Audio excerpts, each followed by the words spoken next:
Roughly 115.6 million of us, 115.6 million Americans will travel between December 21st through January 1st, more than any other holiday season on record. That's according to AAA. Joining us is AccuWeather meteorologist Lauren Ranson. And there's already been some problems. I know Chicago O'Hare had a fog issue. What's going on? Seems like, as always, at the very least, you do get those minor travel delays in O'Hare, I tell you. But as we're going forward the rest of the afternoon, not going to be weather-related anymore. Actually, the rest of the country highlighted in green. That's where travel delays, weather-wise, should be all in the clear.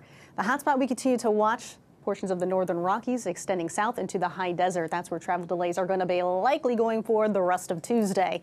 We continue to track a series of low-pressure systems, that's what I want to say, series of low-pressure systems that's bringing on more of that mountain snow, and then in the lower elevations you're tapping into rain. It's just a soggy, a messy time in the southwest.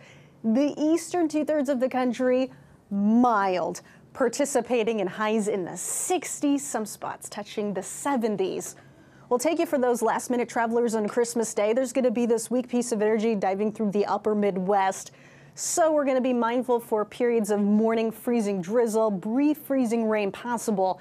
That's going to be about it with that. We'll continue to focus on what's happening out to the west. Another low pressure system will be pushing further to the east. We have troughing in the west, ridging out in the east. Another day of warmth all throughout the eastern two-thirds of the country come Christmas Day. So anybody who has to travel up until that point, look at that. You are easy peasy, smooth sailing. St. Louis with a high of 68. 60s extending south into Atlanta. Miami, you're touching 80. 70s from Dallas to Houston. Now going back home after the holidays this weekend, that's where we're going to run into a bit more issues. All these areas highlighted in red, travel delays are going to be likely. Denver to Kansas City, Minneapolis, the Windy City, Dallas to Houston. Problems as that next system will be pulling in. We call that a Colorado low.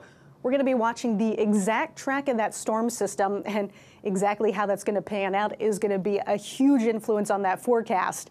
If it takes more of a northerly track, that will send more issues travel-wise, widespread swath of snowfall.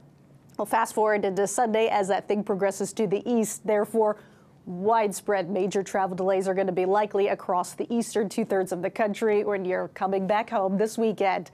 Adam, Julie. Lauren Ranson, thank you very much for joining us. Beware the Colorado low. We learn something every day. Thank you.